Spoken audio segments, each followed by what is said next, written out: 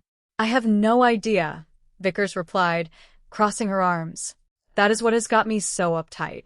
She was hung up on him, sure, but he is way out. Freaky. How about April, Miss Vickers? Is she freaky? Barnaby pressed gently. Look, I know what you're thinking, but April did not trip out. Not on hard stuff or on pills. She drinks a little. Maybe more than a little. She might have been drunk when she made the call.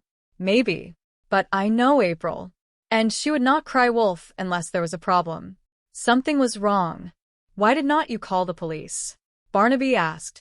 April is my closest friend, Vickers explained. And Rick is her friend. He is a star. I did not want to cause bad publicity. You did not want to open April's canopies until you could see what was on the label, Barnaby noted perceptively. Look, I am worried, Vickers admitted. I want something to tell her. I want somebody to find out what has happened to her. Miss April? Barnaby asked, picking up a photograph from the table. Yes, Vickers confirmed. I will keep this, if I may. Barnaby said. Please, Vickers agreed. You happen to have an address for this Rick Michaels? Barnaby inquired. Yeah, Vickers answered with a faint smile. That, and the address of the unemployment office, is something we never forget. In the executive offices of the record label, Sue Page and Philip Rooney met with two high-powered executives. Sue, what is so important you could not tell me on the phone? Earl Sampson demanded as he walked in. I had to change appointments with two of our record producers. I am flying to London on the 4 o'clock flight. Cancel it, Earl. Carl Ludwig interrupted as he entered right behind him. Carl, what are you doing here? Earl asked, surprised. Bill? Same reason you are, Earl, Carl said. Only it is not my concert bookings. Well, it is, and it is not, Earl remarked. Earl, tell your secretary to cancel your flight, Sue instructed. Use the phone in the car, please. Perry, cancel it, Earl commanded his aide outside. All right, what has happened with Rick? He has been kidnapped, Earl, Sue stated flatly. Kidnapped? Holy. Well, is he all right? Kidnapped? Earl stammered. Now, are you sure it is not some joke? Yeah, Philip chimed in. Sue, and I got over here about 10 o'clock this morning. From the top, Earl, Sue began. Bill and I met at the office this morning at 9 o'clock as usual. Compare notes about the concert. Bill drove us over. We found that note. No sign of Rick anywhere. He had not even been to bed. Did you call the Federal Bureau of Investigation or the police? Earl asked sharply. We thought we ought to call you fellas first, Sue explained smoothly. I mean, after all, you're close friends of Rick's. And he is the biggest star of both your companies. So we figured we sort of owed it to you. I do not see what good it did, frankly, except waste time, Carl observed. The authorities know how to handle these things. No, Sue, Carl is right. Don't you think so, Carl? Earl added. If you call the police in on this, kidnappers will kill Rick. Look what they threaten. Absolutely. We cannot afford to take any chances. You pay the ransom, get him back. We will call the police and play it all by the books. Well, that is easier said than done about paying a ransom, Philip noted.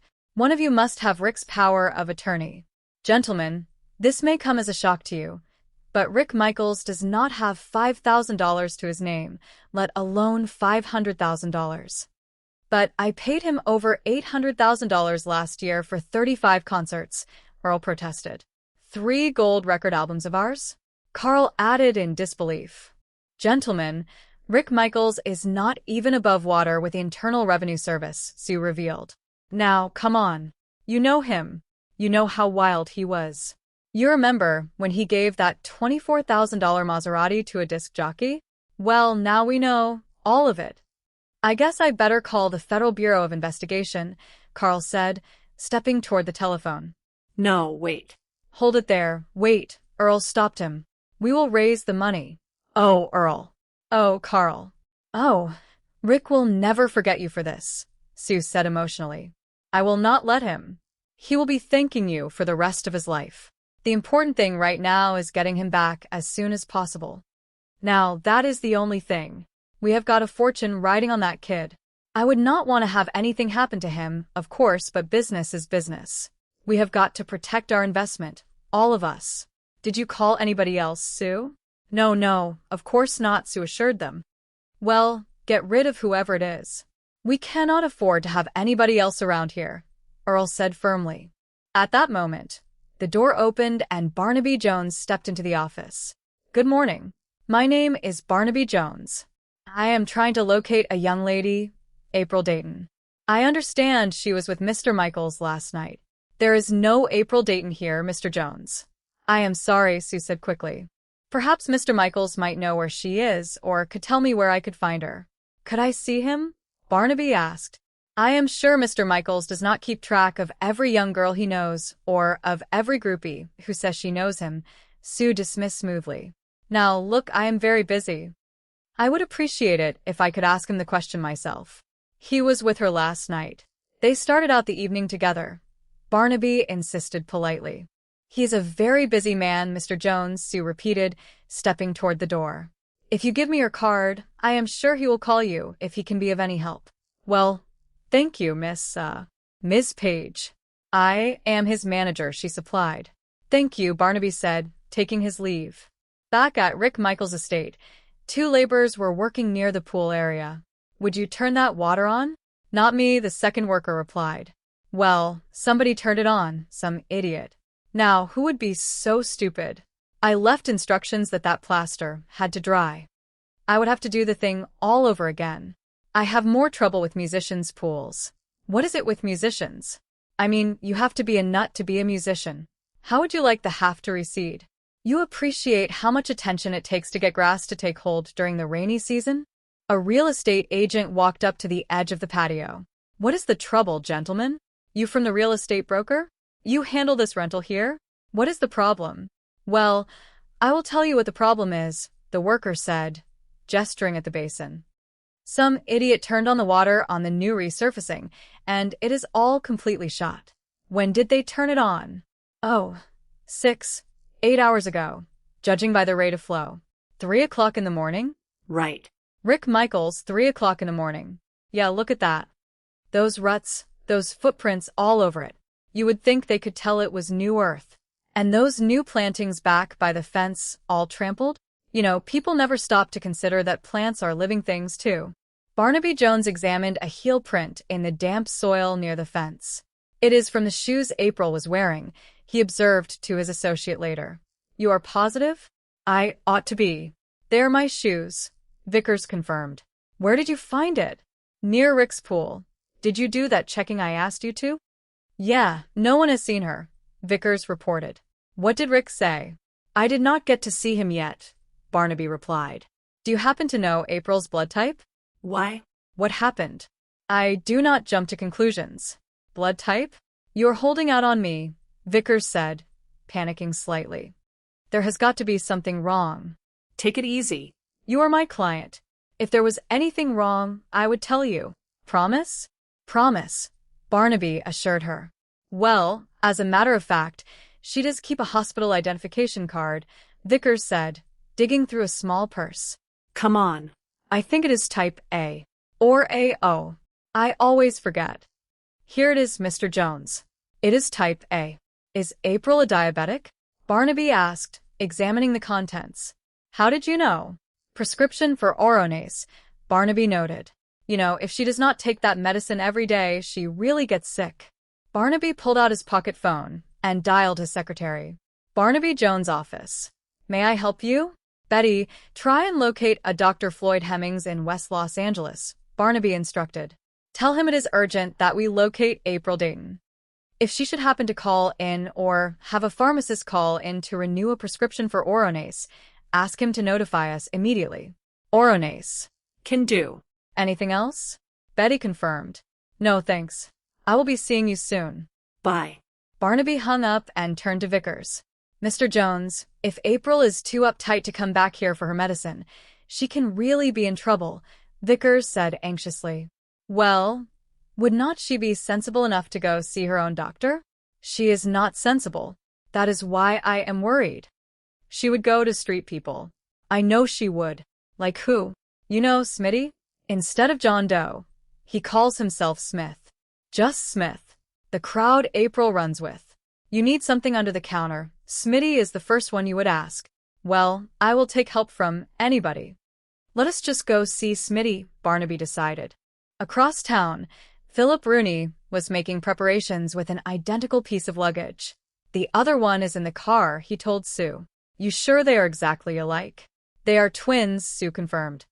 I got one for cash from a department store, and the other one on my credit card from that luggage shop in Beverly. Sure wish this thing was over, Philip muttered. Philip, now in exactly 1/2 hour, we get our first instructions from the kidnappers, Sue said sharply. And then we make sure that Earl or Carl stick with me and watch me every step of the way. Oh, for 15 years this town has kicked me around. And now I am finally going to do it to them. At Barnaby's office, news updates were coming in over the wire. Rick Michaels' recording session has been temporarily postponed. No definite date, Betty read aloud. His one-nighter in Palo Alto on Wednesday has been canceled. The network has no information regarding rehearsal for the guest shot. How about you? Barnaby asked. I do not have any yes, but I got a couple of no's, Betty reported. The blood sample on the heel of her shoe is not hers, Barnaby analyzed. Neither is the dried blood on the telephone extension. Is it Rick Michaels? Yeah. Why don't you give him a call? Ask him what his blood type is, Betty suggested. But it is not all negative. Take a look at this line. Sparkly stuff. Mica? Yeah. Gunite, cement, and plaster from the stuff that is used to refinish his pool, the bottom of his pool. The sample came from her heel, too. In the executive suite, Carl Ludwig answered a ringing telephone. Carl? They called. Carl reported as he hung up. Just now. Rick is all right. They guarantee. No, they would not let me speak to him. Listen, we have got to have the money by 5 o'clock sharp. We get another call then. Good. Yes, Earl does too. Okay, you will bring it. Fine. See you then. Oh, look. We are all hanging in. You know that.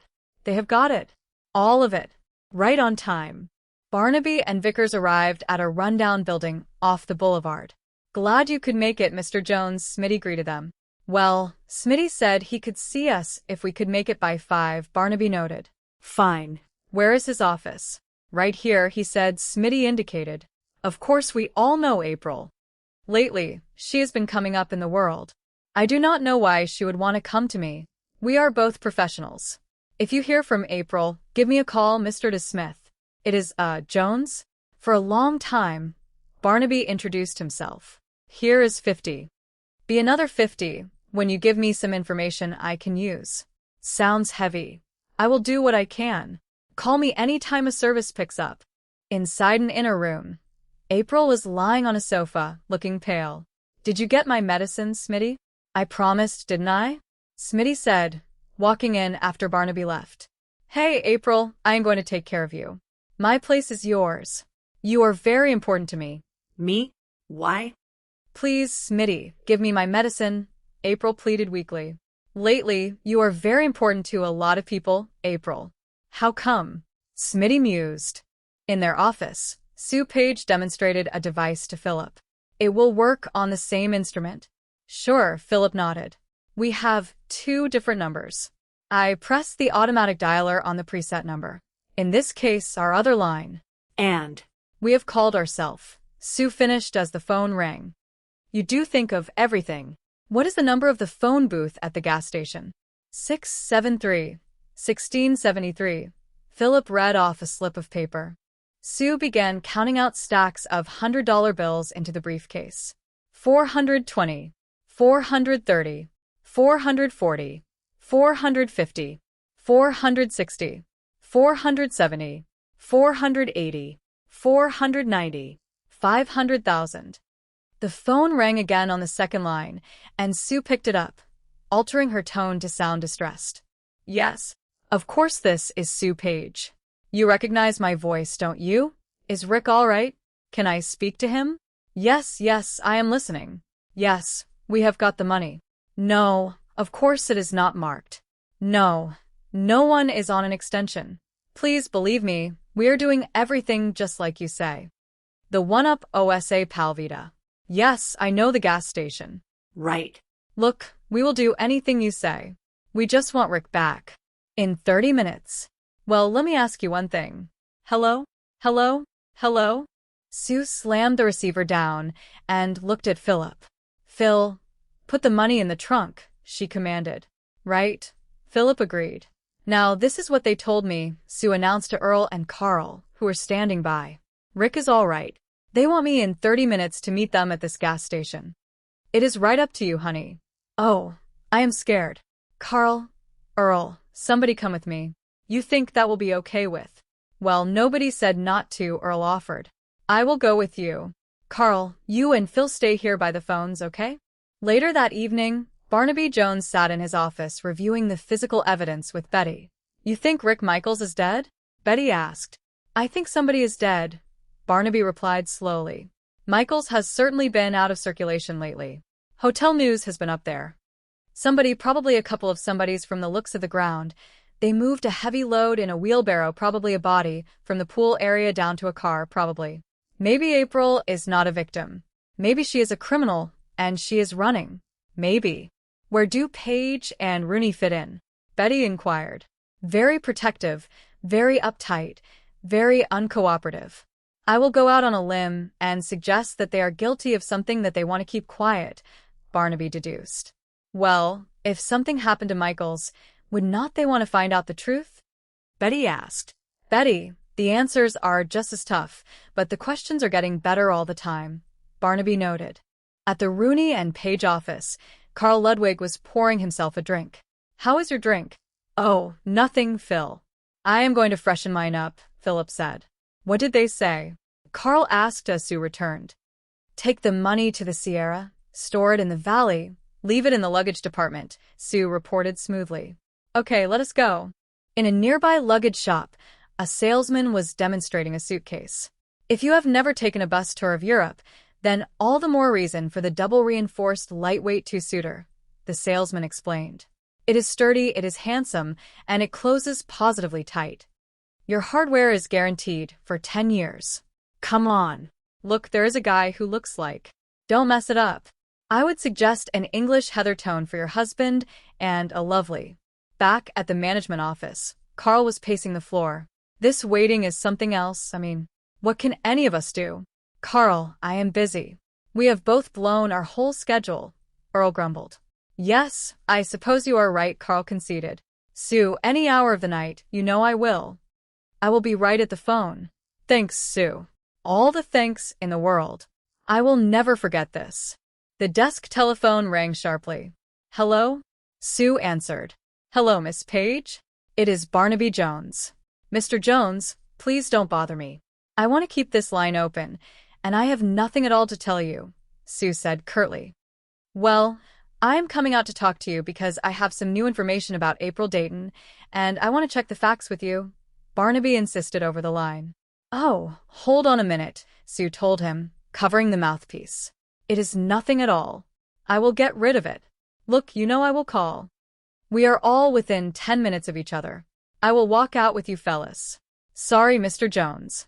What you ought to know, Miss Page, is that I think this meant an accident, and with Miss Dayton missing and Mr. Michaels, I am looking into this pretty hard, Barnaby explained.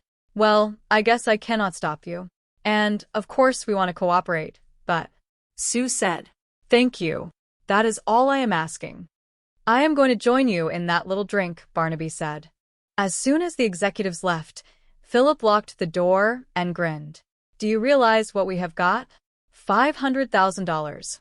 Put it in the closet, Sue ordered. Yeah, you know what I am going to do? What don't I know? Philip laughed.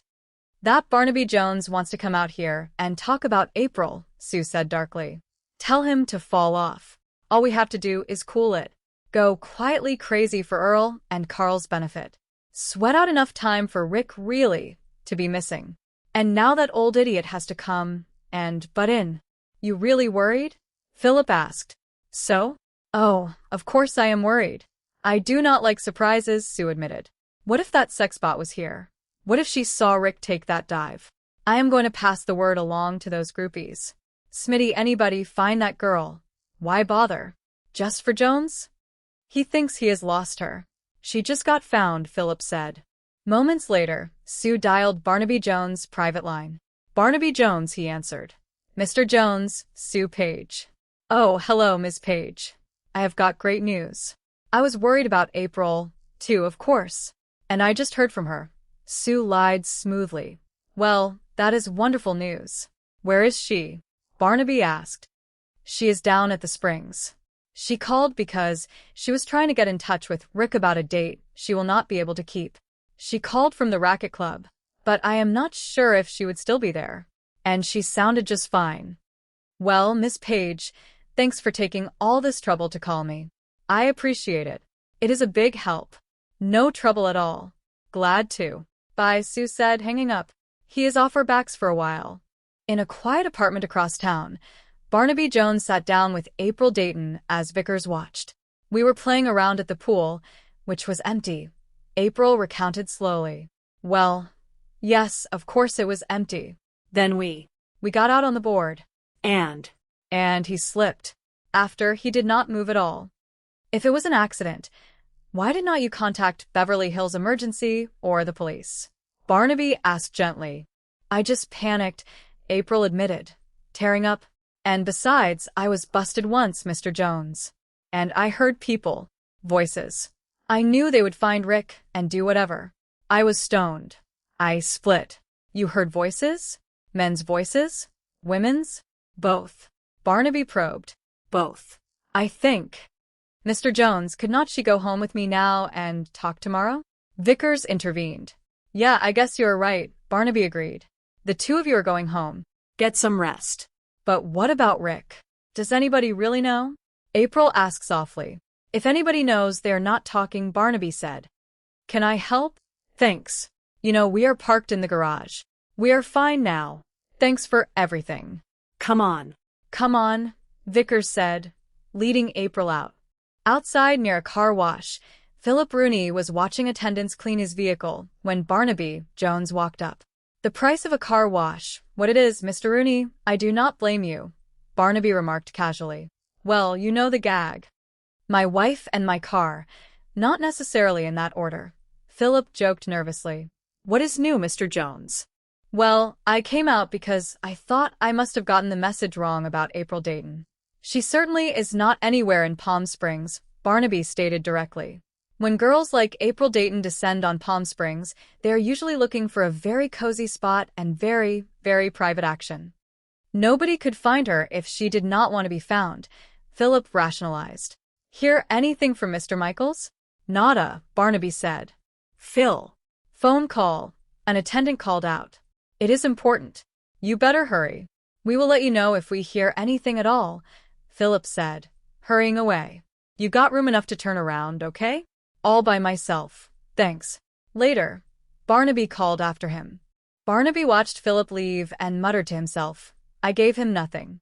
He is coming closer all the time. Smitty just called. Oh, so what has that little hustler got? Dynamite. So there he was, out in the hot sun, doing everything all wrong. $100 Italian shoes, soaking wet. $400 silk suit, all spattered. He came up to me like I was a side dish of spinach that he had not ordered. I just had to see what was so important about getting his car cleaned. Barnaby returned to his laboratory, where Betty was waiting. Oh, Betty, over there in that envelope, there are the scrapings from the tire treads. Would you separate them for me? Meanwhile, at Smitty's hideout, Smitty walked into the back room where April was resting. Smitty. April gasped. It is okay, honey. Well, how did you? Gloria let me in. She is out doing some shopping. And I got the greatest news in the world for you, Smitty said. Rick? Oh, tell me, is it about Rick? April asked eagerly. He wants to see you right away. He is all right? Oh, thank the Lord. Well, where is he, Smitty? He is up at the house. He is not too clear on it. He is a little fuzzy yet. But he sure has been asking for you, honey, Smitty told her. Oh, that is the only medicine I need, April breathed in relief. Back at his lab, Barnaby examined the debris under a microscope. Orange peel, eggshell, coffee grounds, and orange peel. What did I give you, Betty? Breakfast, Betty smiled. In a darkened cellar, April was brought face to face with Philip and Sue. I could not believe it when Smitty told me, April stammered. Oh, Smitty had something to do. But how is Rick? At least he is conscious and all right. Pure luck or a thick skull. When did you leave, April? How much after? Sue asked coldly. Well, I am getting it sorted out now. He fell ill. He fell ill, you know. Could not have been conscious when I went beside him. It scared me. It really scared me, April explained. Then what did you do? Philip asked. I was going to call. I did use the phone. The one in the pool house? But I hung up when I heard people coming. Well, I figured they would take much better care of Rick then. April remembered. What people? Who, April? When? How long did you stay? Sue pressed tightly. You found him. Now I remember. Or voices. You too found Rick dead. April gasped, realizing the truth. Ah. In the laboratory, Barnaby completed a chemical test on a vial. It is a simple way to get some idea of how long this has been exposed to the air, he explained to Betty. Lead acetate turns dark in the presence of hydrogen sulfide. Oh, It is not the prettiest odor. No, some people call dried albumin rotten eggs. I would say 3 for days. Better you get me Lieutenant Valdez. You know, I still do not get it. Put it all together, and what do you got?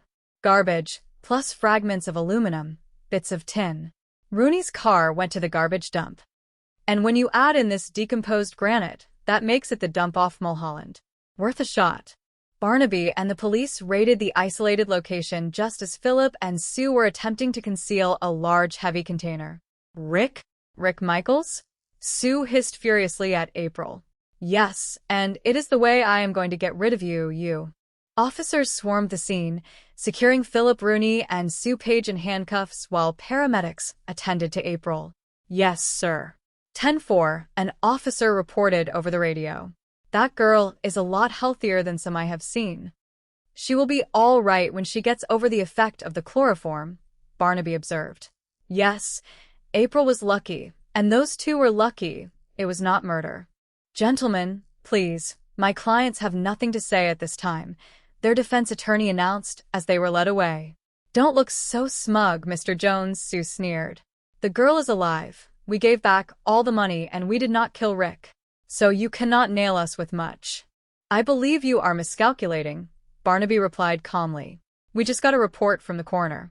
Rick Michaels was still alive when you two shoved him into that bag. He died of asphyxiation. I believe the charge will be murder one.